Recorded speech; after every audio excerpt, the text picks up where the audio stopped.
Myanmar में एक बार फिर रोहिंग्याओं को हिंसा का सामना करना पड़ रहा है। म्यांमार के 2017 से ही हालात बिगड़े हुए हैं और 7 साल में भी हालात काबू में नहीं आ रहे हैं। म्यांमार की आग सांसू सरकार के तख्तापलट के बाद से ही देश की सेना और अराकान आर्मी के बीच संघर्ष जारी है। ताजा हालातों में मुस्लिम रोहिंग्याओं के बारे में विचलित कर देने वाली खबर सामने आई है।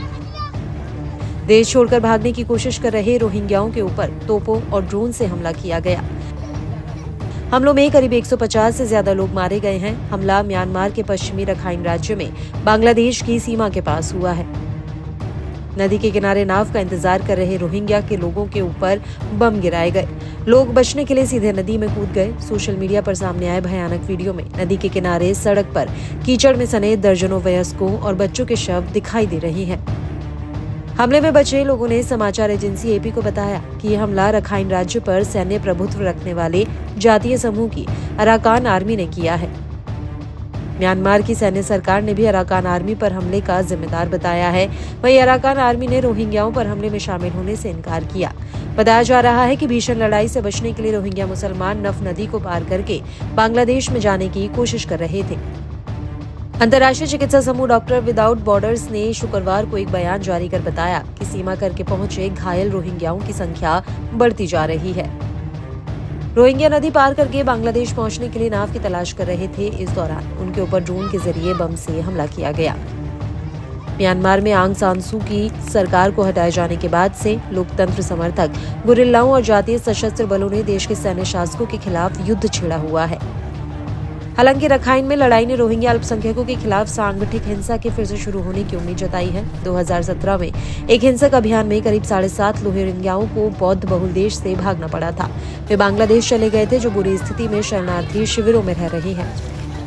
हमले से बचने वाले एक 17 वर्षीय रोहिंग्या ने कहा कि सोमवार 6 बजे के बाद बाउंगडो के दक्षिणी हिस्से में लगभग 1000 रोहिंग्या बांग्लादेश में प्रवेश करने के लिए नावों का इंतजार कर रहे थे।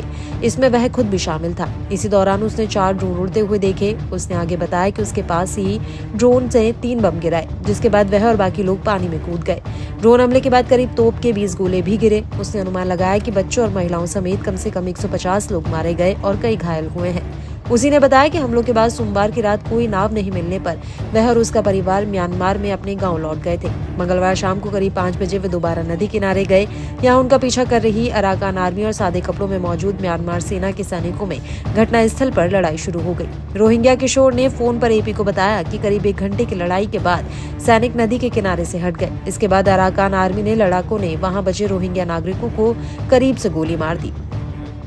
आपको बता दें कि 2017 में म्यांमार की सेना की ओर से की गई आक्रामक कार्रवाई के बाद 7,40,000 से ज्यादा रोहिंग्या नागरिक बांग्लादेश भाग गए थे और वे आज भी वहां के रिफ्यूजी कैंपों में रह रहे हैं। म्यांमार में बचे रोहिंग्या नागरिक आज भी अपने नागरिक अधिकारों की कमी का सामना कर रहे हैं। इस नई हिंसा का आरोप म्यांमार की सरकार ने अराकान आर्मी पर लगाया है, लेकिन रोहिंग्याओं को लेकर एक तरफा बयानबाजी और प्रोपेगेंडा की भी भरमार है, जो किसी भी नतीजे पर पहुंचने में मुश्किल पैदा करता है।